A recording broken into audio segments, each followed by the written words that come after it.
et à toutes. Ce soir, on se retrouve pour un Mister Catch Talk spécial Pierre Luc. Voilà, donc le commentateur de la BZW est avec nous ce soir, et également aussi créateur de contenu. Donc voilà, on va revenir sur tout ça, on va faire un petit peu son parcours. Donc bienvenue à tous, je te laisse te présenter, Pierre, vas-y.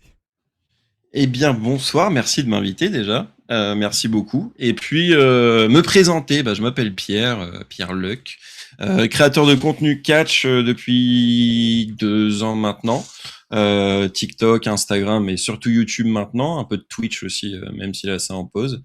Et puis, je travaille également dans le catch français pour la CACC et la BZW principalement, un peu de Bodyzoy récemment également. Voilà. Très bien, ouais, j'avais oublié les deux autres, mais voilà, tu devais, Il y a pas de souci. j'allais pas tout dire non plus. Exactement. C'est pas grave. Coucou Aurélie. Tu vois les, tu Coucou. vois les commentaires? Ouais, ouais, je vois les Tu commentaires, vois? ouais. Ok, Ouais, ça ouais. marche, impeccable. Alors, déjà, première question que je pose à tous mes invités, la question basique. Comment as-tu Mhm. découvert le catch? Comment j'ai découvert le catch? J'avais 11 ans. C'était en 2006. Et j'allais souvent le week-end chez un ami à moi et un ami d'école, passer le week-end. Et il m'a fait découvrir le catch par hasard en me faisant regarder des vieux matchs enregistrés sur CD-ROM. D'accord? Et il me faisait jouer au jeu de l'époque, SmackDown versus Raw. Il me faisait écouter les musiques de catch. Et j'ai tout de suite accroché à l'univers. Mhm. Et quelques temps après, chez mes parents, j'ai découvert que ça passait sur NT1. Et voilà, enfant de la génération Catch Attack, je suis tombé dessus sur NT1. Et D'accord? depuis 2006-2007, j'ai jamais lâché. Voilà. Ça va D'accord. faire 20 ans. Hein. Très bien. Oui. Bon, je pense qu'on est à peu près tous de la même génération catch attack, je Oui, pense. ouais, exactement. La meilleure. Ouais, c'est ça. Tout à fait, je suis d'accord avec toi. Ouais. Ok, très bien. Quel est pour toi le match qui t'a fait vraiment aimer le catch? Le match qui t'a vraiment dit le catch, c'est une de mes passions, quoi. Oh, c'est compliqué. Qui m'a vraiment fait aimer le catch. Je pense que le match qui m'a fait ressentir le plus d'émotions Mhm. assez jeune, je pense que c'est Jeff Hardy, Triple H Edge à Armageddon 2008, quand Jeff Hardy gagne le titre WWE, parce que Mhm. grand fan à l'époque de Jeff Hardy, et c'est la première fois que j'ai ressenti autant d'émotions dans un match de catch, jusqu'à en avoir les larmes aux yeux avec le D'accord. sacre de Jeff à l'époque. Je crois que c'est vraiment ce match-là qui m'a dit putain, c'est ma plus grande passion. D'accord. Très bien. As-tu.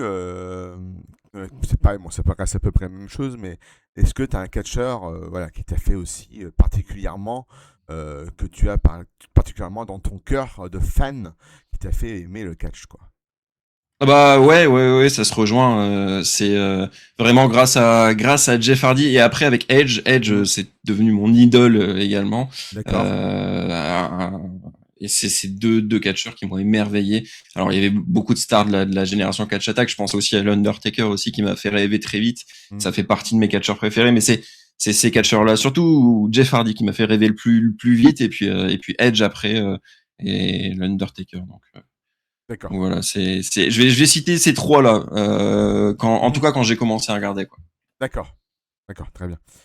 Est-ce que tu as un match que tu peux voir et revoir sans jamais te lasser?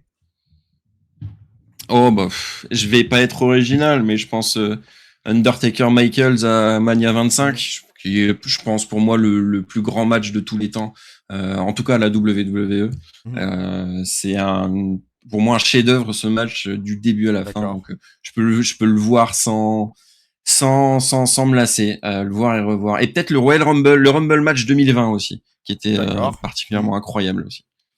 Avec le retour de Edge, hein, je crois que c'était ça, hein. Avec le retour de Edge et Ouais. la victoire de Drew McIntyre, évidemment, qui est Ouais. l'un de mes idoles aussi. D'accord, très bien. Voilà, c'était pour. Pour voir si ma connaissance c'était bien ça. Je suis un peu perdu des fois avec ces Exactement, dates. c'est ça. C'est ça, le grand retour de Edge après Oui, 10 ans d'absence. Ouais. c'est ça que personne n'attendait, qui a fait plaisir à Ouais, beaucoup ouais. beaucoup de monde. Tout à fait, ouais. Quelle est pour toi la superstar la plus sous-cotée? La Alors, que ce soit plus... actuelle ou... Eh bien, je vais dire Drew McIntyre, évidemment, Hmm. parce que je suis un énorme fan de Drew McIntyre et beaucoup trop sous-coté, que ce soit par les fans ou par les officiels Ouais, qui lui ont beaucoup mis de bâtons dans les roues. Donc, je vais dire Drew, évidemment, qui mérite beaucoup mieux et qui méritait beaucoup mieux tout le long de sa carrière. hmm, tout à fait d'accord. Et la plus surcotée, on va faire Oh, l'inverse. oh bah, Monsieur John Cena. Pour moi. Monsieur John Cena, trop mis en avant, trop de victoires, trop, John Cena. Ouais, Je me suis pas fait des amis, je me suis pas fait des amis en disant ça depuis que j'ai commencé, mais oui, c'est un de ceux que je trouve trop surcoté. ouais, d'accord. Ok. Oui, ça peut, oui, voilà.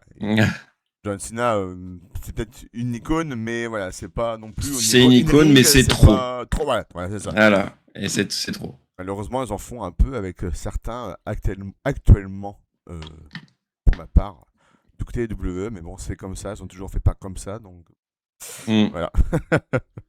tout à fait. Le moment le plus ouf de la WWE que tu préfères? Le moment le plus ouf. C'est compliqué comme Il y en a question. tellement. Il y en a tellement. Je dirais peut-être le premier show télévisé en France. Ce week-end de SmackDown et Backlash à Lyon, je pense que c'est gravé dans les esprits de beaucoup de fans français qui y étaient et même ceux qui y étaient pas, Hmm, parce que ouais. ça a démarré quelque chose pour l'Europe, pour la France et pour l'Europe en termes de show télévisé, et c'était inespéré de voir ça un jour, et je pense que c'était avoir un show comme ça en France, c'était totalement dingue. Oui, on n'y aurait pas cru il y a quelques années, c'est sûr. Euh, Exactement. Ta rivalité préférée? Undertaker Edge, Hmm, je pense. Undertaker Edge 2008, qui est une rivalité qui m'a fait qui était incroyable du début à la fin. Edge avec la Familia, l'Undertaker viré et puis de retour. C'est pour moi la plus belle rivalité de l'ère catch attack, et il s'est passé tellement de trucs, et forcément c'est deux de mes catcheurs préférés, donc je pense que c'est celle dont je garde le meilleur souvenir. d'accord. Et ta ceinture, j'avais demandé l'autre fois à Aurélie, ta ceinture préférée? Que dire d'autre que la Big Gold Belt, évidemment, la plus belle ceinture jamais créée dans le monde du catch, évidemment. Un chef-d'œuvre, cette ceinture, évidemment. Et la pire? Euh, Il y en a beaucoup aussi. Hein. ouais, il y en a beaucoup, hein, il y a eu beaucoup de bouse. Hein. Je dirais, D'accord. j'hésite entre la 24/7 ou alors les titres SmackDown actuels là, d'Euro, là, que je trouve Ouais. ignobles. Hmm. Ouais. Ouais, après, ouais, oui, c'est pas Il y a la ouf. ceinture Crown Jewel qui est aussi horrible. Hein. Oui. L'énorme ceinture plein de diamants, là. Ah, Aurélie qui nous dit la spinner belt. Ouais, elle, c'est sa préférée, je pense. Ouais, mais moi aussi, j'adore cette ceinture. Je sais pas pourquoi, j'adore. Ouais, je crois. Mais chacun ses goûts, hein, voilà. Il en faut pour tout le monde. Ouais, exact. Exactement. Soyons, voilà. Euh, Non, mais je pense qu'on a fait t'as ton WrestleMania préféré. Si je dois jouer sur la nostalgie, je dirais WrestleMania 24, parce que c'est le premier WrestleMania que Hmm. j'ai regardé euh, en quasi direct.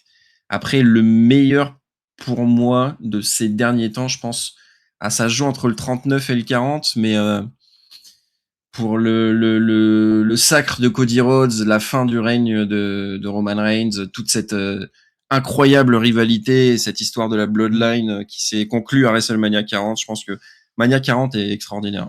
Ouais, d'accord. Très bien. Tiens, j'ai pensé on va faire un petit jeu qui n'était pas prévu. Tiens, je sais que tu n'as Allez, pas ta langue dans ta poche. Je sais voilà, que pas du tout. tu es quelqu'un de très franc et j'adore. On Exactement. peut pas être d'accord avec toi, mais au moins tu es franc. Tu dis ce que tu penses et ça, c'est très bien. Donc, Oui, oui, c'est un peu ça, c'est un peu ça. ouais, mais c'est bien, il en faut. Faut pas que tout le monde s'autorise. Oui. Alors, je vais te dire des noms de catcheurs et tu vas me dire ce que tu penses d'eux. Voilà. Ok. Hein. Allez, c'est parti. C'était pas prévu, moi, ça m'est venu comme ça. Allez, c'est parti. Let's go. Cody Rhodes. Ce que j'en pense, je dois dire rapidement ou pas? Comme tu veux, on a le temps, il n'y a aucun souci. Je trouve que Cody Rhodes est excellent en lui-même. C'est un très bon catcheur et c'est une bonne décision d'avoir misé sur lui pour la relève d'un top babyface à la WWE qui succède à un John Cena par exemple. Par contre, dans l'exécution et dans le booking, c'est totalement mal fait, c'est raté. Mais l'idée est très bonne et c'est la bonne personne pour être le babyface de la compagnie. Maintenant, ils le font mal, malheureusement. Oui, bon, comme beaucoup de choses, mais. Ça, voilà. On n'échangera rien. Exactement. On n'échangera rien, à C'est ça. mon avis. Carmelo Hayes. J'aime beaucoup Carmelo Hayes, ouais, très très bon catcheur. Peut-être encore jeune, encore trop frais pour le main roster. Je trouve, il aurait peut-être dû encore être à NXT parce qu'il y a peut-être pas l'aura qui devrait avoir pour l'instant, mais avec un peu de temps, je pense que ça peut faire une très grande superstar Carmelo Hayes, en tout cas dans la mid-card. J'aime beaucoup. D'accord. Yoskai. J'adore. C'est pour moi la meilleure catcheuse, l'une des meilleures catcheuses actuelles à la WWE, in ring et dans le monde du catch même en général. Je pense l'une des meilleures catcheuses du monde et parfaite, absolument rien à redire. C'est l'une de mes superstars féminines préférées. D'accord. Roman Reigns. Excellent en Tribal Chief, horrible en Big Dog. Très bien. Oui, d'accord. Ok. Voilà, tout simplement. Ouais, c'est sûr. C'était, ouais. Heureusement qu'il a un petit peu changé parce que c'était un petit peu. Exactement. Malheureusement pour lui, voilà. Bref. Charlotte Flair, tiens. J'ai Aurélie qui dit Charlotte c'est la meilleure. Non, non, oui, je sais que oui, Aurélie est très fan de Charlotte. Non, Charlotte Flair, c'était bien pendant des années. Là, ça fait, je veux dire, 2, 3 ans que c'est pas plus bien du tout. Et un peu à la John Cena, beaucoup trop mise en avant, beaucoup trop de titres, beaucoup trop. C'est trop, en fait, Charlotte Flair. Voilà, c'est trop, tout simplement. Mais sinon, in ring, évidemment, rien à redire. Oui, c'est sûr. Oui, elle a tout ce qu'il faut, quoi. Elle a les qualités requises. Ouais, exactement. C'est sûr. Merci papa, on va dire. Ouais, voilà, aussi. On va pas se le cacher, hein. Merci papa. Ouais, c'est ça. Si papa serait pas là, je pense que bon. Et enfin, on va finir avec quelqu'un qui est pas là pour l'instant, Kevin Owens. Oh, j'adore. J'adore Kevin Owens depuis le début. J'ai vu ses débuts à NXT à l'époque, lors de l'âge d'or d'NXT et catcheur extraordinaire de A à Z, que ce soit en termes de gimmick, de promo, d'in-ring, de style, j'adore tout de Kevin Owens. Il est exceptionnel. Ouais. Et c'est l'un de nos représentants francophones, faut pas l'oublier. Et j'aime beaucoup cet homme, même humainement, il a l'air extraordinaire. Oui, je pense aussi, oui. Je pense que c'est un chic type, comme on dit. Je pense que c'est quelqu'un de très Exactement. Ouais. Bon, bah, impeccable. On a fait un petit jeu comme ça que tu as improvisé. Improvisé. Voilà. Exactement. Bien aussi. Parfait. Du coup, je vais te demander alors ton top 5 mondial, mais il va y avoir une modification. J'ai eu un M la semaine dernière et d'habitude je demandais un top 5 hommes et femmes ensemble, mais je vous ai vu que c'était un peu compliqué pour tout le monde, donc j'ai demandé un top 5 mondial femmes et un top 5 mondial hommes. Top 5 mondial femmes et hommes. Ok. Actuel. Tout confondu. Ok. Ah, tout confondu. Ouais. Ah ouais, donc voilà. Ouais, d'accord. Je vais commencer par les femmes en top 5. Il faut que ça soit dans l'ordre, il faut que ce soit de 5 à 1 ou juste 5 non. Ok. Ouais. Ok.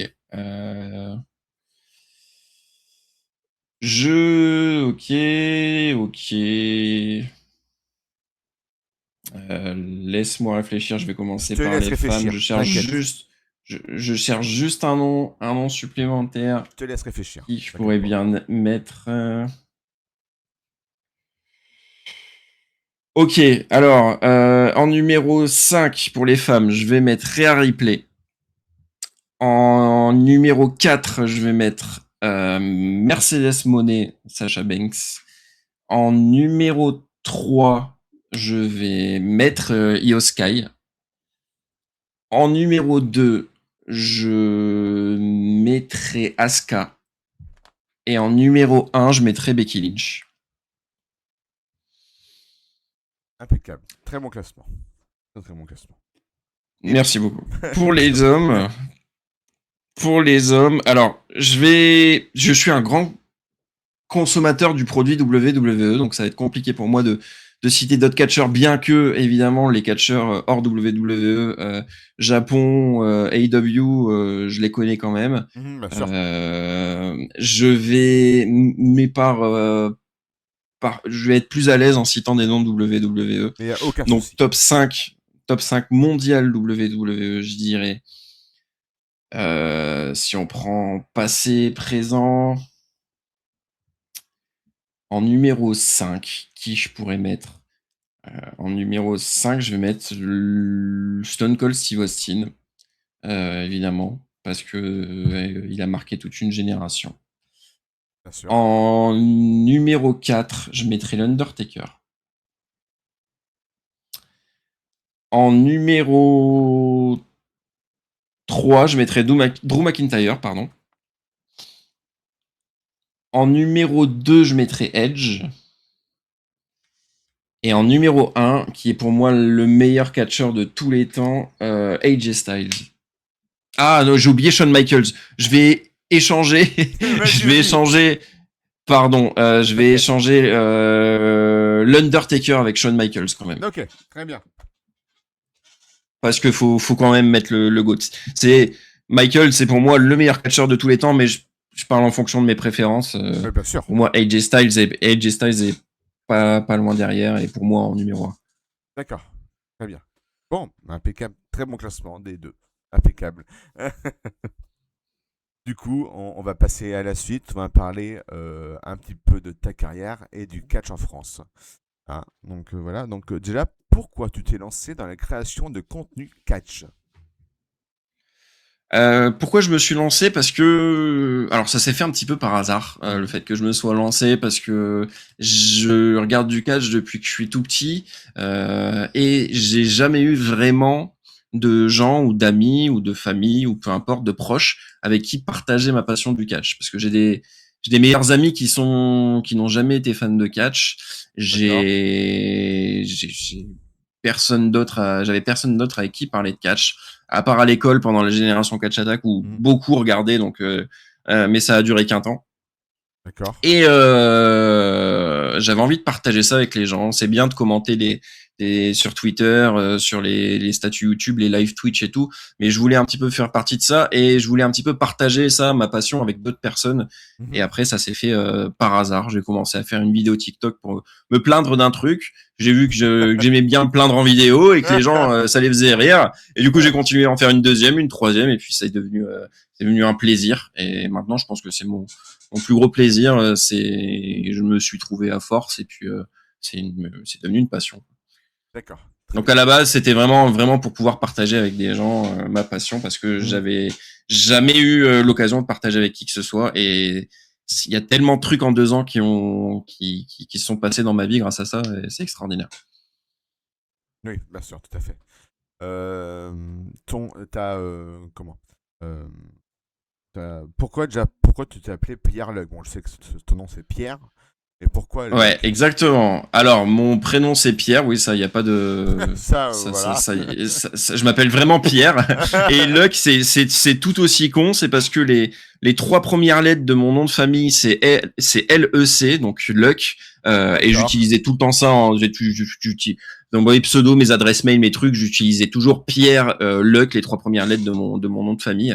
Et puis j'ai voulu changer le Luck LEC en Luck LUCK pour la chance, pour le petit délire Irlande, chance, tout ça, trèfle à 4 feuilles, parce que ça me faisait marrer et puis que j'aime bien cet univers-là. C'était juste pour transformer le truc et puis voilà, il y a rien de fou derrière. D'accord. Ton plus grand accomplissement, pardon, en tant que créateur de contenu cash. Mon plus grand accomplissement, alors, ce que il y aura deux choses. Ce que côté perso, c'est d'avoir rencontré l'amour grâce à ça, d'avoir rencontré la personne qui partage ma vie, Mhm. parce que ça a été forcément, je pense, mon plus Oui, grand accomplissement. je pense. Ouais. Et en deuxième, et côté du coup pro, euh, il y en a eu beaucoup, hein, il y en a eu beaucoup des grands moments, notamment quand j'ai commenté pour la première fois du catch en direct et que j'ai fait mon entrée dans une salle l'année dernière, une salle comble à la CACC. C'est des moments qui restent gravés dans ma mémoire parce que jamais de ma vie j'aurais imaginé pouvoir Mhm, faire bien ça un sûr. jour. Mais plus récemment de commenter peut-être un show BZW aux côtés de Suri que je regardais pendant des années et que j'admirais, et j'ai commenté deux shows avec lui, et ça c'était un très très grand accomplissement aussi, c'était extraordinaire, Oui. une expérience folle. Oui, tu m'étonnes, ça m'étonne pas. Ouais. Sturi, Mm. je rappelle pour ceux qui ne savent pas, c'est un ancien catcheur en France, Oula, bah oui, oui, oui. un Mais qui ne grand connaît pas catcheur, Suri en 2026? voilà, c'était une icône du catch en France, qui s'est après reconverti dans les vidéos sur Internet, qui avait arrêté sa carrière pour cause de blessures. Et voilà, c'est quelqu'un qui est très très réputé en France, qui est un peu une légende, hein, faut dire ce qu'il est. Euh, qui est Ouais, exactement. adoubé par beaucoup de monde et qui fait beaucoup Mm. de choses pour le catch en France, ça c'est sûr et certain. Tout Alors, à fait. comment es-tu devenu commentateur? Bah, ça s'est fait par hasard. Je suis pas quelqu'un qui va. Alors, ouais, c'est un petit peu un de mes soucis. Peut-être ça me ferme des portes, mais je suis pas quelqu'un qui va chercher les opportunités. J'attends plutôt qu'elles viennent à moi. Mhm. Et tout ce qui s'est fait, tous les accomplissements que j'ai pu avoir depuis que j'ai commencé, ils sont venus à moi et j'ai eu beaucoup de chance. Et donc le fait d'être devenu commentateur, ça s'est fait parce que je connais la CACC depuis vraiment une dizaine d'années, parce que c'est une structure de catch qui est basée dans la ville où je suis né, où j'ai vécu. Et je connaissais cette structure depuis très longtemps. Et l'année dernière, il y a un peu plus d'un an, j'allais au show régulièrement. Et le fait de faire du contenu, j'ai commencé à discuter. Et puis, il y a deux personnes qui sont venues vers moi, Rudy et Pierre de Catch FM, que j'embrasse, avec qui on a commencé à bien discuter. Et puis, qui m'ont proposé, donc Rudy et Pierre et Rudy, Catch FM, qui commentent la CACC. D'accord. Ils m'ont proposé, suite à l'absence d'un des deux, donc Rudy, ils m'ont dit, bah, est-ce que ça te dirait de venir commenter en mon absence, commenter un show un show donc au mois d'octobre l'année dernière. Donc ils m'ont dit ça pendant un show, donc voilà, ça s'est fait de fil en aiguille. Je l'ai fait une première fois pour tester, ensuite une deuxième fois, et puis maintenant on est un trio. Ça va faire un an qu'on commente les shows à trois, et D'accord. ça s'est fait comme ça tout simplement. Et puis j'ai aussi, je connaissais aussi le dirigeant Kevin Valdez, évidemment, Bien sûr. de la CACC, et puis ça s'est fait comme ça. Voilà, D'accord. de fil en aiguille, à force de discuter. D'accord. Très bien. Donc tu nous as dit ton plus grand, parce que j'allais te demander tout à l'heure j'allais te demander ton plus grand accomplissement en tant que commentateur. Bon, je pense que Mhm. c'est le moment où tu as dit commenter avec Sturi, je pense. On en parlait tout à l'heure. Oula, oui, À ouais, moins mais que il y tu en a en aies, tellement, à moins que tu en il y aies en un a autre. tellement. Si tu en as Je un autre, pense, vas-y. ouais, bah le fait de commenter des matchs de catcheurs et catcheuses que j'ai regardé à la télé pendant des années. À la CACC, j'ai pu commenter un match de Carlito. À Mhm. la BZW, on était proche de Mercedes Moné. Il y a récemment, là, j'ai commenté le Supreme Rumble de la CACC, Bien donc sûr. commenter un Rumble, c'est une expérience extraordinaire, Tu m'étonnes. et avec des catcheurs et catcheuses du catch français qui ont un talent fou. Donc il y a tellement d'accomplissements en un an de commentary dans le catch que je saurais pas en trouver un, mais ouais, mais en tout cas oui, commenter avec Suri, c'est Oui, tu m'étonnes. Oui, c'est vraiment très cool. le rêve de beaucoup de personnes, je crois. Oui. Alors une petite seconde. Vas-y.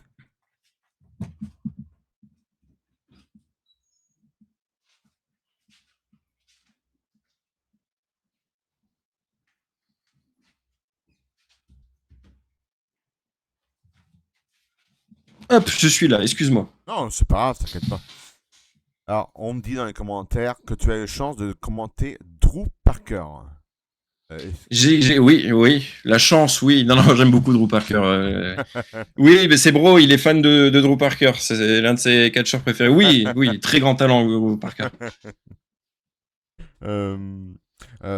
Comment se passe ta journée type de commentateur? Ma journée type de commentateur, il n'y a pas vraiment de journée type. On arrive au show assez tôt dans l'après-midi, quand un show est le soir, donc justement en début d'après-midi, on fait les installations. Alors j'ai la chance de pas avoir à faire grand chose parce que le matériel est déjà est préparé et paramétré et mis en place par mes deux collègues. Donc je fais pas grand chose, on fait quelques tests et puis on essaye de parler à tout le monde. Donc quand on arrive à un show de catch, quand on arrive à un show de la CACC par exemple, donc on passe par les vestiaires, on salue tous les catcheurs, les workers, et puis on discute à droite à gauche, et puis quand le show commence, on regarde la fiche du show, puis on commence, on se lance quoi. Rien de fou. Ça avait beaucoup plus de préparation pour la BZW. Parce que c'était en direct, donc là fallait pas se louper. J'ai la chance de les shows de la CACC, s'il y a des erreurs, c'est pas en direct, donc voilà, c'est un peu plus chill. D'accord, très bien. J'avais une question, mais la superstar que tu as rencontrée en tant que commentateur forcément et qui t'a le plus impressionné ou marqué?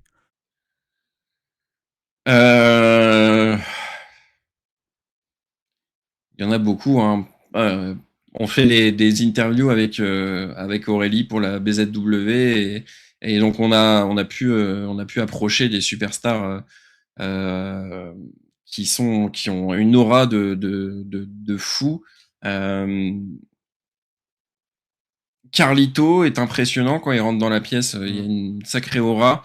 Après, des catcheurs comme Gene Munich, qui était mon premier interview à la BZW, qui est un catcheur anglais très impressionnant également. Comme je disais, Mercedes Monet, on a été dans le même vestiaire, donc elle dégage quelque chose en arrivant dans la pièce qui est inexplicable.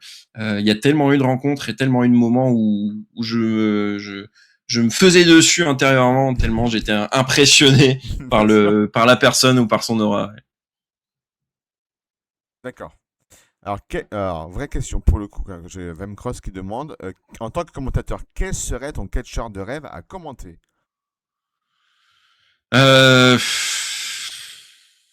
Évidemment, enfin, je citerai mes catcheurs préférés, mais je pense, il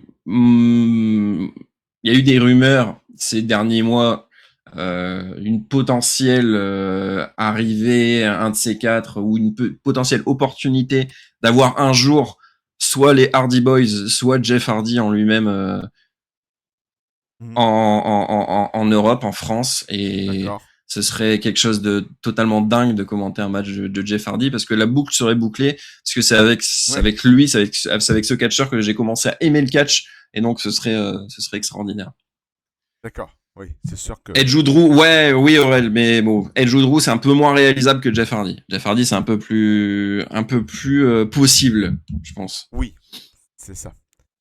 Oui, parce que je pense que tant qu'ils sont à la WWE, les talents ne peuvent pas trop aller où ils veulent. Hein. Non, exactement. Ouais. C'est la fédération qu'ils bougent pas. Hein. C'est le contrat est là. À la limite, Edge qui est à la AEW, c'est un peu plus faisable, mais on va dire, mais à son grand âge, bon, je sais pas s'il a envie C'est encore ça. bouger à droite à gauche. Non, je pense qu'il est très bien à rester aux États-Unis. Je pense qu'il veut pas trop, Oui, il oui, veut pas oui. trop bouger, je pense. À l'âge qu'il est, comme Non, tu non. dis, il est C'est très ça. bien. On va le préserver, hein. Ouais, c'est ça. Ah, voilà, c'est ça. Est-ce que tu as un rituel avant d'aller commenter un show de catch? Pas du tout. Non, pas du Ouais, tout. Ouais, je me ouais. renseigne. Si je me renseigne quand même sur le show, forcément, s'il y a des noms que je connais pas, parce qu'il y a souvent des noms que je connais pas, donc je me renseigne sur les infos principales, sur ce que je vais pouvoir dire aux commentaires, donc des infos brèves sur les catcheurs que je connais pas. Mhm. Et puis généralement, avant qu'on commente à la CACC, on a la chance de faire notre entrée avec notre musique, donc je suis juste derrière le rideau et je me concentre, je D'accord. souffle, je me concentre, j'évacue tout le stress que j'ai en moi parce que c'est pas une épreuve très facile pour moi et j'évacue tout le stress. Je pense à des choses positives et puis voilà. Très bien. D'accord. Où te vois-tu dans 5 ans?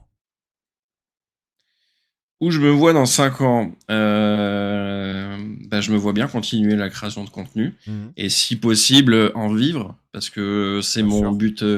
c'est mon but ultime. Là, c'est mon objectif que je me suis fixé avec YouTube, c'est de pouvoir dans un futur proche en vivre. Donc j'aimerais bien dans 5 ans pouvoir vivre de ma passion, vivre de la création de contenu. D'accord. Très bien. Si tu avais un réseau social que tu devais garder qu'un seul réseau social, lequel ce serait? Ou que tu peux faire des Insta- vidéos Instagram, Instagram? Ouais. Instagram, et puis YouTube pour le côté vidéo et Ouais. Instagram pour tout le reste. Ouais. Ouais. D'accord. Ouais. Ok, je suis d'accord. Je partage moi aussi cette même opinion. Ouais. Euh, Ok, bah, je pense qu'on a fait le tour un petit peu de ton parcours.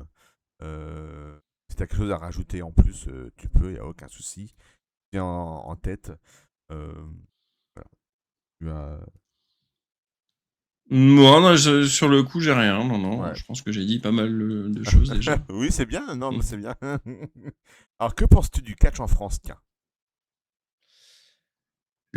C'est extraordinaire hein, ce qui se passe en France dans le catch déjà depuis de nombreuses années, mais plus particulièrement depuis 2 3 ans. Justement, je pense que ça a toujours été ça depuis une dizaine d'années, ça a été sur une belle montée. Mais je pense que vraiment depuis 2 3 ans, ça a explosé et ça ne fait que exploser de plus en plus en plus et ça ne fait qu'évoluer dans le bon sens du terme parce que il y a des il y a des catcheurs français qui font le buzz à l'international grâce aux réseaux sociaux et des catcheurs francophones comme Ricky Sosa qui maintenant grâce au Bien buzz, sûr. grâce à la visibilité qu'il a eu en France, en Belgique et a eu de la visibilité à l'international est parti réaliser un de ses rêves catcher aux États-Unis pour une grosse compagnie. Donc c'est extraordinaire ce qui se passe dans le catch en France. On a la chance d'avoir beaucoup maintenant de structures populaires et totalement différentes. Je veux dire, quand on voit les plus grosses structures en France, APC, KO, BZW, CACC, c'est quatre structures totalement Bien sûr. différentes. Tout à fait. On a KO qui a son style vraiment particulier, Mm. le style un peu urbain et qui est excellent en storytelling. KO c'est Bien excellent sûr. pour ça. Mm. L'APC bon qui fait partie des meubles du catch Oui, français c'est sûr. et qui est c'est très très très cool ce qui se passe à l'APC. BZW pour un show à l'américaine avec de très très gros noms et qui rassemble des milliers de personnes là. On remplit un casino barrière ce samedi avec plus de 1000 places vendues. Et CACC pour une école extraordinaire qui forme des catcheurs qui vont partout en France après pour le côté familial et surtout pour le côté storytelling également. La CACC, Bien sûr. c'est extraordinaire. D'accord. Et et les noms actuels pour parler aussi des noms, pas que des structures, les noms actuels ont un avenir radieux Mm. et Bien le sûr. catch français, je pense, ne s'est jamais aussi bien porté. En attendant, je suis pas si vieux que ça, donc je pourrais pas détailler toute l'histoire du catch français, mais pour moi, le catch français ne s'est jamais aussi bien porté Bien avec sûr. les talents extraordinaires et les structures extraordinaires qu'on a actuellement. Bien sûr, tout à fait. Oui. Le catch français a bien évolué. C'est vrai que à l'époque Mm. de Génération Catch Attack, quand on voyait les catcheurs français, alors j'ai rien contre eux, mais qui allaient sur des plateaux, c'était un peu plus cirque. C'était un peu Ah oui, pas oui, pris au oui, sérieux. Et c'est vrai que là, on est pris au sérieux. exactement. Même des fois, ils en parlent Ça- dans des émissions et c'est vraiment un peu sans, sans se moquer. Et c'est bien. Ça fait du mm, bien un petit peu de voir ça. Et c'est beaucoup c'est grâce à ça. eux, ça, quoi. Ouais. Ça s'est Ouais. professionnalisé Voilà, c'est ça. à un tel point et c'est devenu beaucoup plus sérieux que ça l'était il y a une dizaine d'années Mm. où on allait voir des shows dans des foires à la saucisse Ouais, c'est ça. où les promoteurs ne pensaient pas vraiment aux fans de catch mais plus à vendre des billets et à vendre des boissons et là ça a bien évolué. Bien sûr. On voit la passion et l'expérience des gens derrière ces structures et c'est fou. C'est ça. Je pense qu'on a ceux qui créent maintenant ont grandi avec le catch, donc c'est vrai que c'est complètement différent. Avec Ouais. voilà, on est un peu tous des enfants du catch maintenant, donc c'est vrai que c'est on n'a pas la même vision qu'il y a une dizaine d'années, c'est sûr. C'est sûr. Ouais. Si tu avais une fédération que tu rêverais d'être commentateur en France, En France, si jamais on t'appelle, qui écoute, t'appelle je vais prêcher pour ma paroisse. J'ai déjà la chance d'être dans le Nord et d'avoir deux de mes structures préférées en d'accord, France dans le Nord qui sont la BZ et la CACC. Donc c'est bien sûr. déjà exceptionnel de travailler pour les deux. Aux interviews pour la BZ et avoir fait un commentaire là-bas et régulièrement commentateur pour la CACC. Mais évidemment, oui, si un jour je suis appelé pour une autre structure en région parisienne, ce serait avec grand plaisir parce que j'adore le catch français en Bien règle sûr. générale. Donc moi j'ai déjà mes deux maisons, Bien sûr. CACC, BZ, et si on m'appelle ailleurs, ce serait avec grand plaisir parce que je suis toujours ravi de contribuer au catch français. Donc peu importe, j'ai envie de Peu dire. importe, ouais, d'accord. Du moment que tu kiffes ce qu'ils font, Et exactement. ouais, c'est ça. Euh, Si tu devais conseiller un show de catch français à quelqu'un qui veut découvrir le catch français, quel show tu lui conseillerais? Bah ça encore une fois c'est assez compliqué parce que c'est tellement différent. Comme je l'ai dit tout à l'heure, les shows de catch sont tellement différents les uns avec les autres que c'est assez compliqué. Alors si c'est quelqu'un qui a été habitué à la WWE, Mhm. au show spectacle, au gros nom et au show à l'américaine, sans hésiter la BZW parce qu'il y a les moyens derrière, Bien il y a sûr, des gros noms derrière, il y a c'est pour moi la plus grosse structure en France, donc ça c'est tout l'artifice du catch à l'américaine qui est dans un show et dans des salles combles. Et c'est extraordinaire et donc ça dépayse pas trop pour quelqu'un qui n'a jamais vu de catch francophone.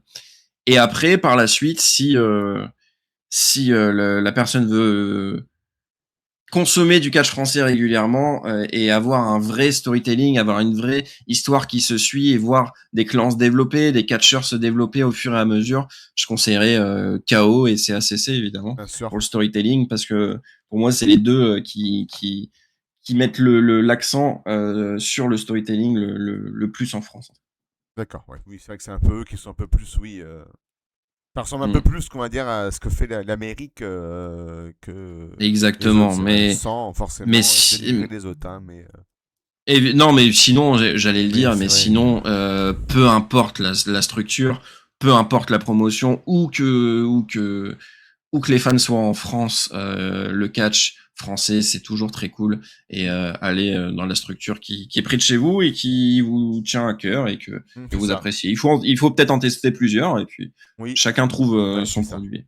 Moi, je sais que j'en diffuse beaucoup sur Twitch, justement. Il y a Ouais. toutes les semaines, je diffuse un show de catch français. Alors, j'essaie de varier les structures pour Ah mélanger oui, un c'est petit peu important. tout le monde, hein. Et c'est vrai que Mm. ben, je te consomme des fois même beaucoup plus de catch francophone que de catch mondial. Alors, Ouais, bah, c'est... le catch francophone m'intéresse beaucoup plus ces Ah ben, derniers c'est mois clair, oui. que ce qui se fait, C'est sûr. Moi, c'est pareil. que ce qui fait aux États-Unis. Ouais. Ouais, je regarde comme ça, voilà, pour me tenir au courant, mais voilà, je suis pas à rester assis devant 3 heures. Par exemple, les Raw, je regarde pas tout le temps. Voilà, j'avoue, j'ai autre chose à faire aussi à un moment donné. Je comprends. Quel est pour toi le catcheur francophone qu'on devrait voir un peu plus sur les rings? Enfin, Le catcheur. qui devrait avoir plus de visibilité, on va dire. Ah, qui devrait avoir plus de visibilité.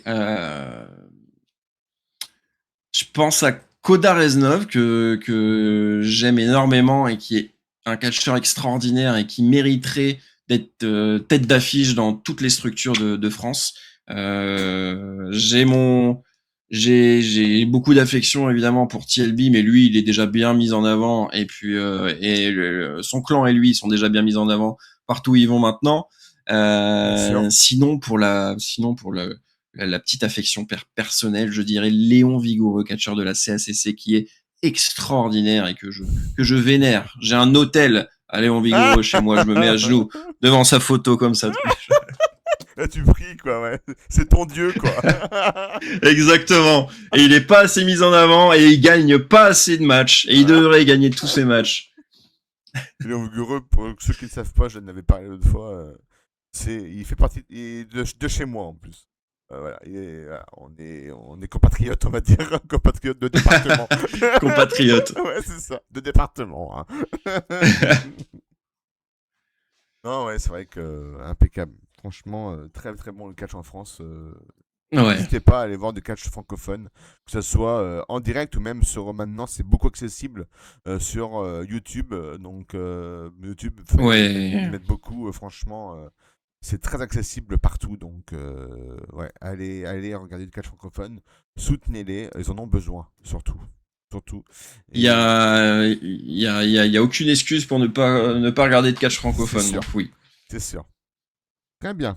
Du coup, je vais te demander ton top 5 catch francophones. Francophone, hein, je mets les Belges aussi dedans, hein, francophone. Bien sûr. Donc, hommes et femmes, pareil que tout à l'heure. Oh. Ok. Hommes et femmes, catch francophone.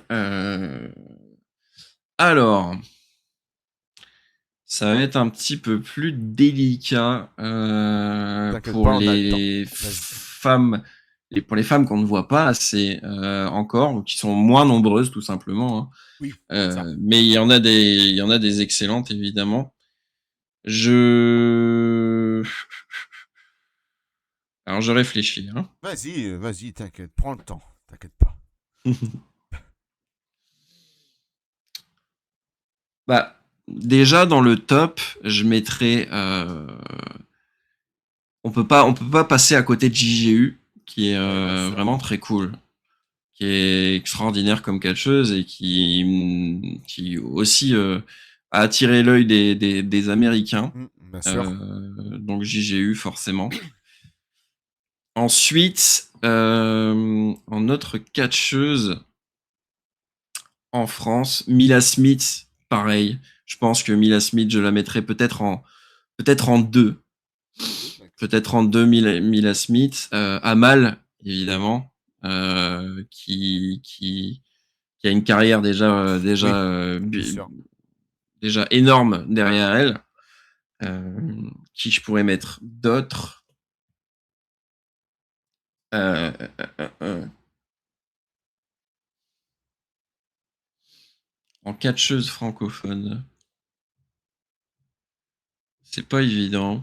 Et non, Parce qu'il y en a, il y en a à la fois beaucoup qui sont extraordinaires, oui. mais du coup, c'est pas évident d'en choisir 5. Ça va être pareil pour les hommes, je pense. Oui, non, mais Il m'en manque deux. Il m'en manque deux, je pense. oui, c'est Il m'en toujours pas. manque deux. C'est toujours le catch francophone, c'est toujours plus compliqué.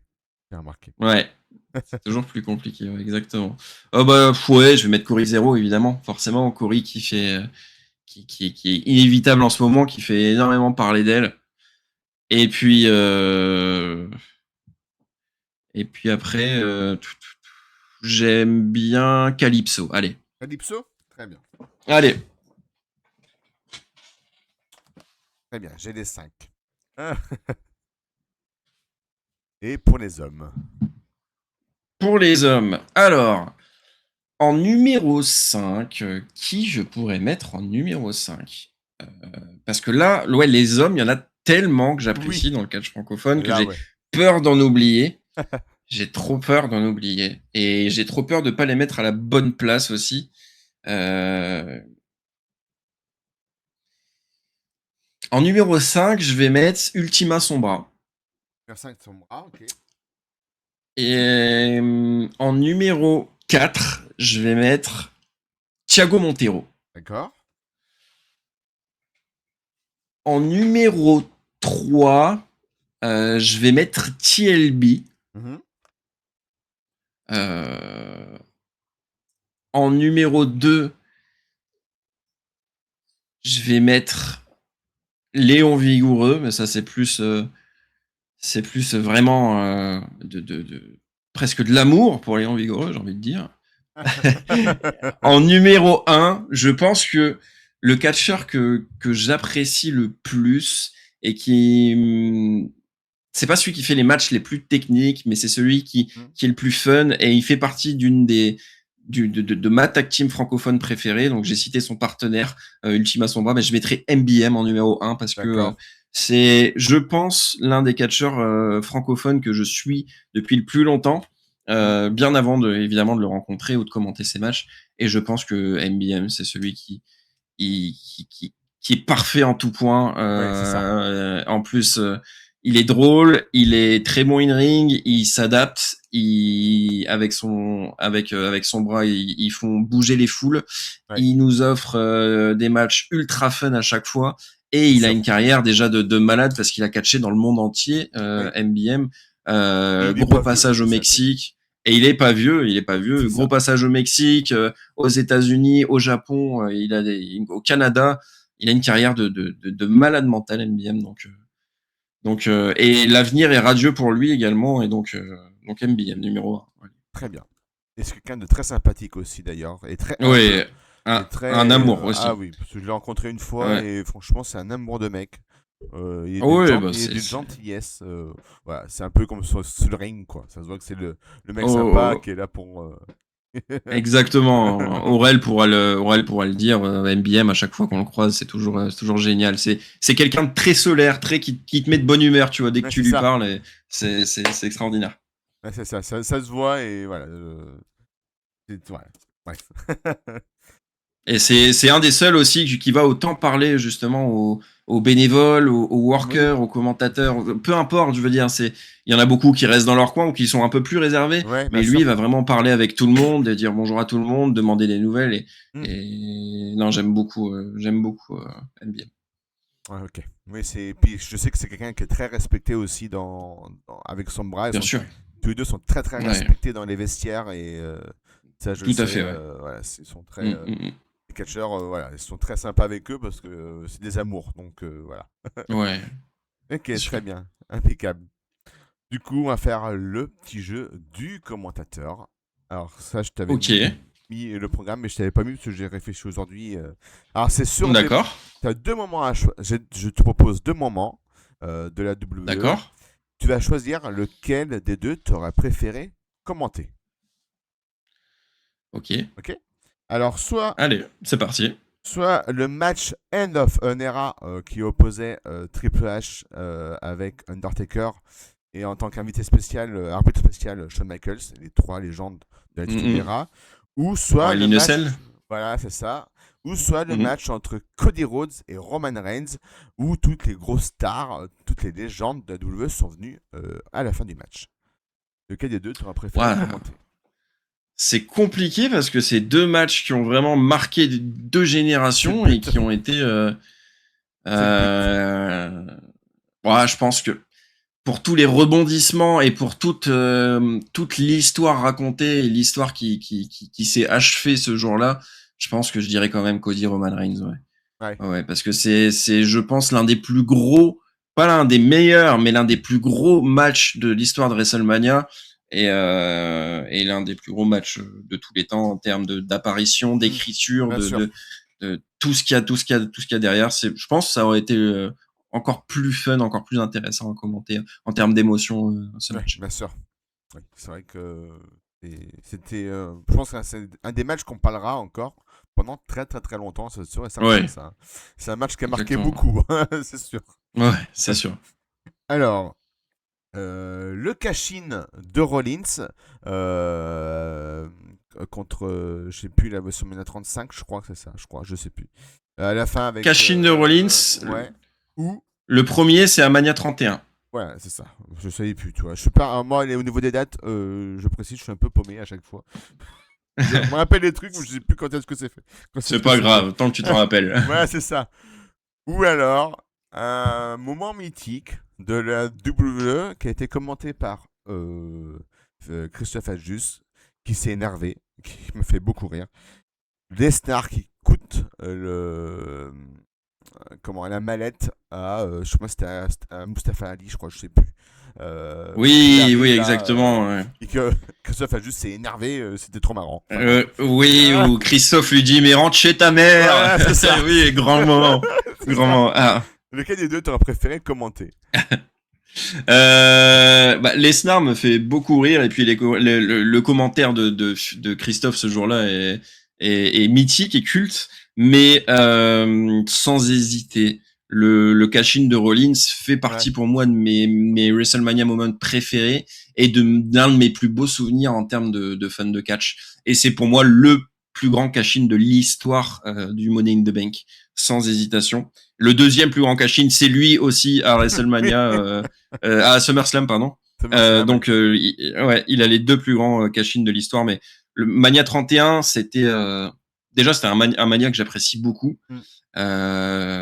et en plus c'est Rollins sauve le main event parce que Lesnar Reigns, on n'en avait pas forcément envie. Non, c'est C'était sûr. peu après justement que Reigns ait gagné le Royal Rumble en tant que Big Dog et personne voulait de ça. Personne voulait que Reigns gagne le Rumble. D'ailleurs, il n'y a jamais eu un vainqueur du Royal Rumble qui s'est fait autant huer.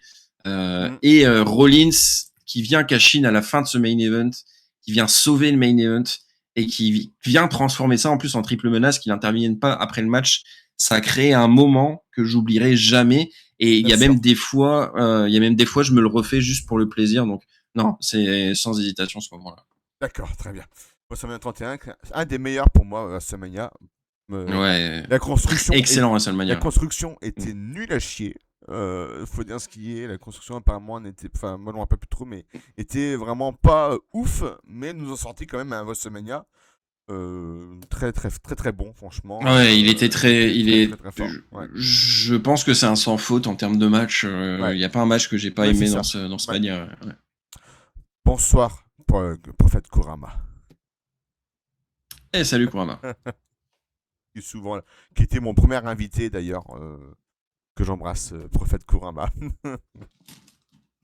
Les débuts de The Shield dans le roster principal ou les débuts de la Nexus. Oh, moi, ça m'a plus marqué les débuts de la Nexus, évidemment. Hein. Mhm. Je pense que c'est quelque chose qui n'avait pas encore été fait, de voir 6 ou 7 mecs débarquer de nulle part et retourner complètement un match, un ring, une arène comme ils l'ont fait. Et on en parle encore 15-16 ans après, alors que au final, la Nexus, ça a duré une bonne année à tout casser. Mhm. Mais, mais c'était tellement culte dans l'histoire de la Bien sûr. WWE, les débuts de la Nexus. Le Shield aussi, hein, le Shield, c'est pas très loin. Mais pour moi, ce qui m'a le plus marqué, c'est les débuts de la Nexus, donc je dirais Nexus. Très bien. D'accord, ça marche.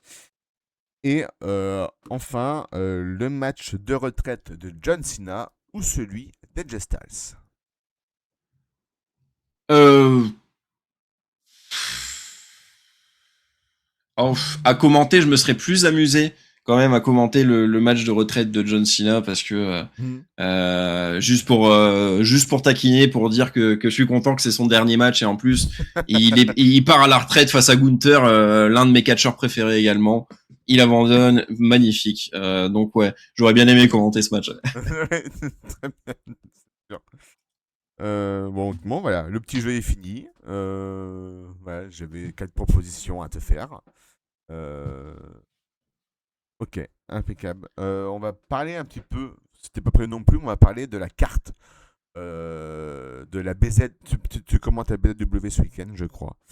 Je ne commente pas, non, Non, tu commandes pas? BZW, je ne commente pas, mais je suis aux interviews. Donc on fait Aux des interviews interviews. backstage, Eh ben, exactement, avec Aurel et Lucave. Donc on fait ouais, des interviews pendant les deux shows. d'accord. Donc on va recevoir les catcheurs pendant les deux shows et des interviews qui seront diffusées sur les réseaux sociaux. D'accord. Oui, Lucave qui a rejoint, je crois, le crew hein, il n'y a pas longtemps. Hein, Petit d'interview, nouveau, oui, ouais, c'est ça. Hein. exactement. Il a rejoint le staff BZ au dernier show, et là il sera de la partie avec nous. Il sera dans l'équipe interview ce samedi avec nous. Ouais. Très bien, impeccable. Ben, on va parler un petit peu de la carte, justement, si tu veux bien, Ouais, de la BZ. bien sûr, Alors, avec plaisir. je prends mon téléphone, je regarde les matchs parce que je ne les ai plus en tête. Vas-y, vas-y. Il y en a beaucoup, donc. Et tu vas me dire, voilà, ce que tu veux sur les matchs.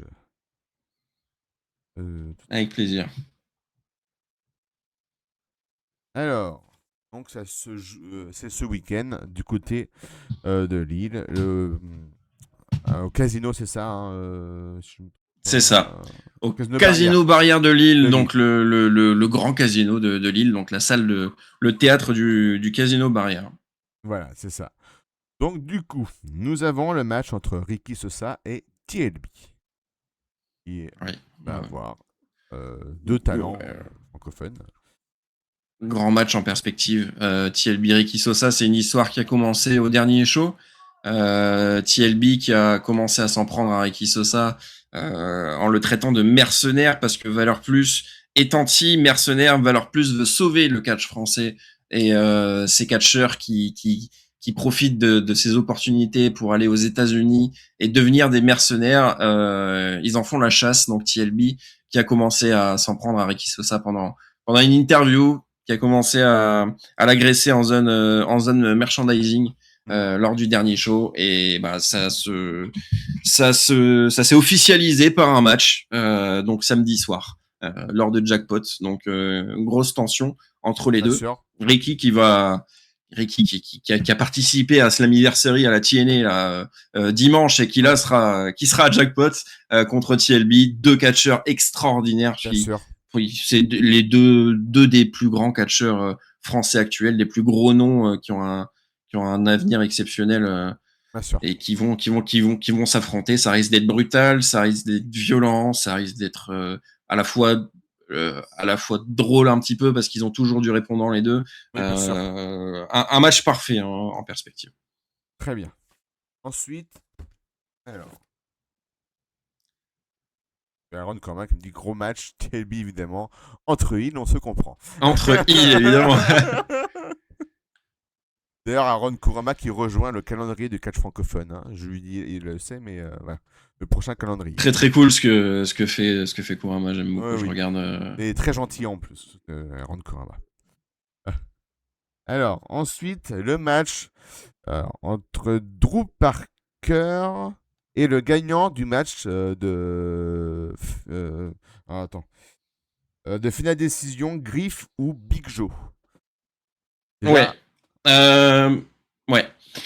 Drew Parker qui est le champion hardcore BZW actuel, donc qui a récupéré le titre face à George Balzac, qui est un excellent catcheur. Vraiment, c'est en termes de hardcore, si vous aimez les matchs hardcore, Drew n'a peur de rien. Que ce soit des fléchettes dans la joue, des néons, des punaises, il n'a absolument peur de rien. Il se détruit à chaque match. d'accord. Donc le titre hardcore lui va si bien.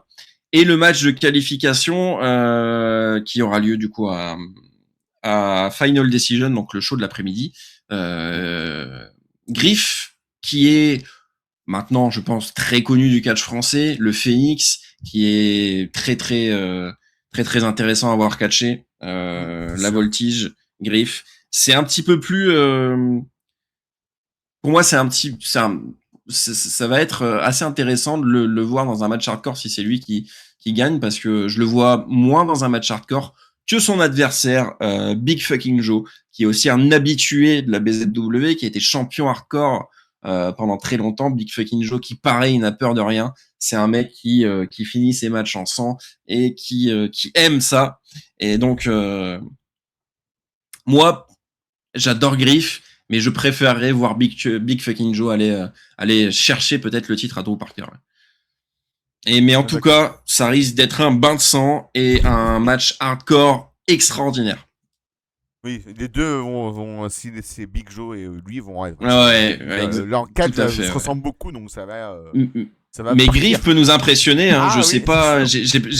J'ai pas eu l'occasion de voir Griff dans un match hardcore encore, mais Griff peut nous impressionner. Oui, c'est sûr. Comme TLB, beaucoup le considèrent comme un catcheur hardcore, mais qui aussi peut faire d'autres matchs différents. Voilà. Multitâche, ouais. Mais multitâche aussi, tout à fait. Ensuite, nous avons le Lucky 7 match. Donc nous avons Nitro et Mila Smith pour l'instant qui sont connus. Et il y a 5 autres participants qui seront dévoilés plus tard, je pense. C'est ça, c'est un... Ouais, tout à fait, c'est un match à 7. Bah, Nitro, j'adore. Et puis Mila Smith, je l'ai cité tout à l'heure, c'est toujours fou de l'avoir catché. Et puis j'adore les matchs à plusieurs. Donc ça va être une régalade lors de Jackpot. Donc j'ai hâte de voir ce match. Ensuite, nous avons le match Rivality et Johnny Banger. Alors, John Morrison, pour ceux qui... Bien sûr. Contre Valor Plus, pour un 6-man tag team match. Ah, c'est le match que j'attends le plus, je pense. Évidemment, Johnny Banger, John Morrison, notre gros nom de cette édition du Casino Barrière de Jackpot, qui succède à Baron Corbin l'année dernière et à Penta il y a 2 ans. Donc Johnny Banger, le gros nom de cette année, qui est associé à ma tag team préférée, je le disais tout à l'heure, Rivality. Donc ça me régale, c'est exceptionnel de les voir à 3. Je pense que on le sait, John Morrison est très drôle. Pendant des années de tag team avec le Miz, ils ont été très drôles tous les deux. Donc il a beaucoup d'humour. Donc avec Rivality, c'est parfait. Je suis sûr qu'ils vont très bien s'entendre tous les 3. Bien sûr. Et je trouve même que c'est plus intéressant que le voir dans un match 1 contre 1. Parce qu'un match 1 contre 1, c'est sympa, mais c'est pas... c'est moins fun que le match qu'on va avoir avec Rivality, pardon. Et contre Valor Plus, évidemment. Contre Valor Plus, ça va être très drôle de voir le contraste entre ces deux équipes. Donc Valor Plus qui fait la chasse aux mercenaires entre guillemets et de l'autre côté le clan fun de Johnny Banger avec Rivality. On va s'éclater. Oui, je pense. Je passe le bonjour à Dorian Café Catch qui est Dorian. ce soir. Comment vas-tu, Dorian? Ensuite, nous avons le match entre Bandido contre Jolando. Jolando qui va faire soulever les foules, hein, encore une fois. Jolando, c'est une entrée, mais pas que. Ça va faire danser la salle. Et sur le ring, il est très intéressant, Jolando, pardon. La dernière fois qu'il avait affronté Ricky Sosa, c'était très très cool. Et puis Bandido, ça commence à être un catcheur mythique qui aussi nous fait l'honneur de sa présence. Ça va être très très très très intéressant comme match. Bandido que j'ai découvert il n'y a pas longtemps. Je me suis mis à la AEW, ça va faire plaisir à Dorian. Que j'ai découvert, j'adore ce catcheur en fait, Bandido. J'adore ce catcheur, il m'a trop fait kiffer dans son match, donc ouais, c'est un beau coup, bravo. Nous avons aussi le match entre Jacob Vadok contre Trent Seven et contre Connor Mix. Oh bah alors là, que dire de ce très grand match qui va être probablement l'affiche de ce week-end. Donc c'est pour moi tout ce qui tourne autour du titre BZW mondial, du titre mondial BZW, c'est ce qui est le plus intéressant à la BZW en termes de storytelling. Je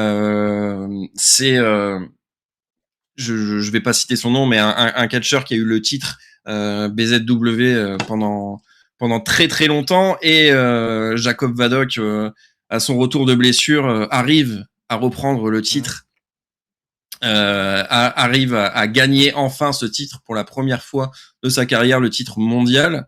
Et Monsieur Trent Seven, qui était banni de la BZW, vient honteusement lui voler ce titre et le confirmer dans un match que Jacob a perdu.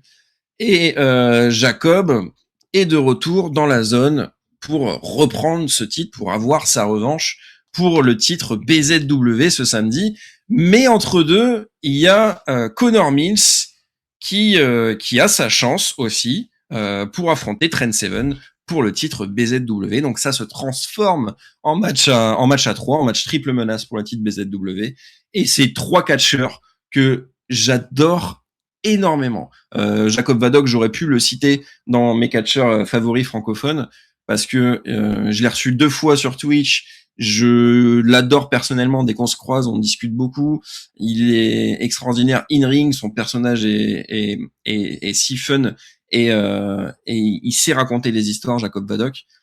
Trent Seven, je pense que c'est le talent européen qui cartonne le plus actuellement, l'un des plus gros talents européens en termes d'aura, en termes de palmarès, en termes de carrière. Trent Seven va partout.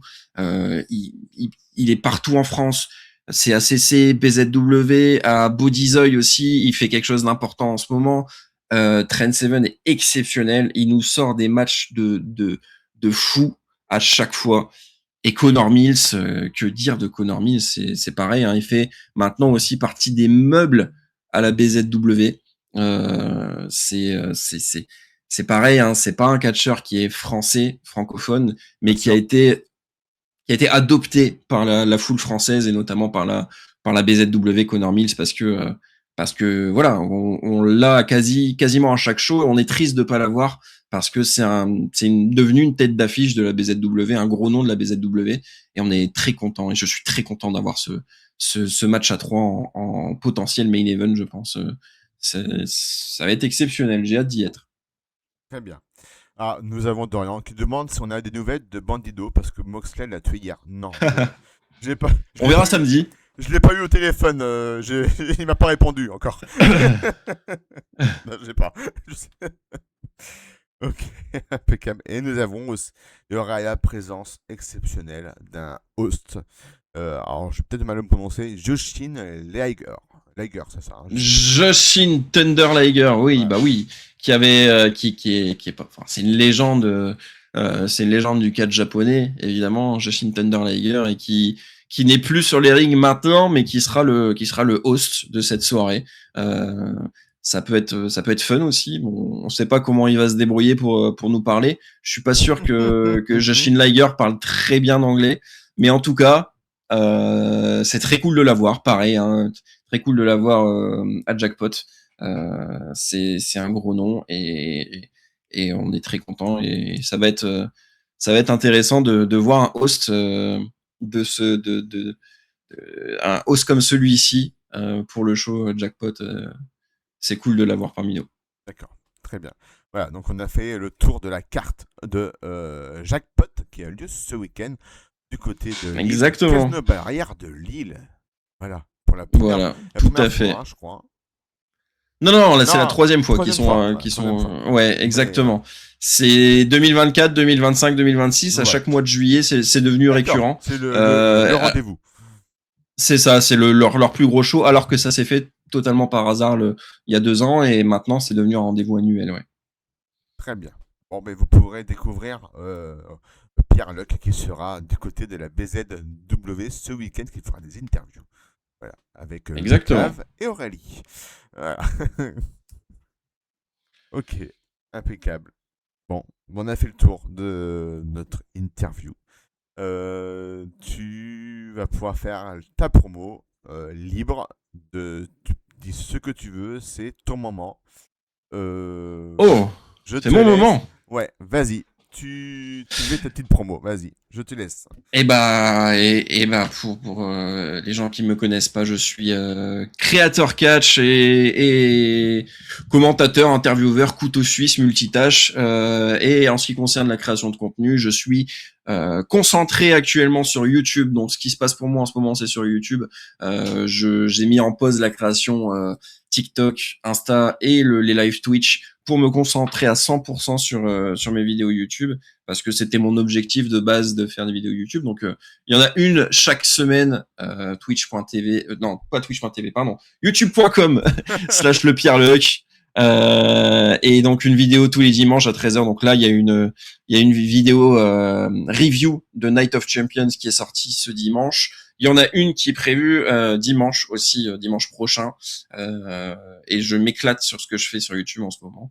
Puis voilà, très présent sur Instagram où je poste au moins des stories tous les jours. Et voilà, que dire de plus. Allez me rencontrer si vous voulez, si vous me croisez dans les shows de catch français, ce sera avec plaisir de discuter avec les gens. Très bien. Impeccable. Voilà.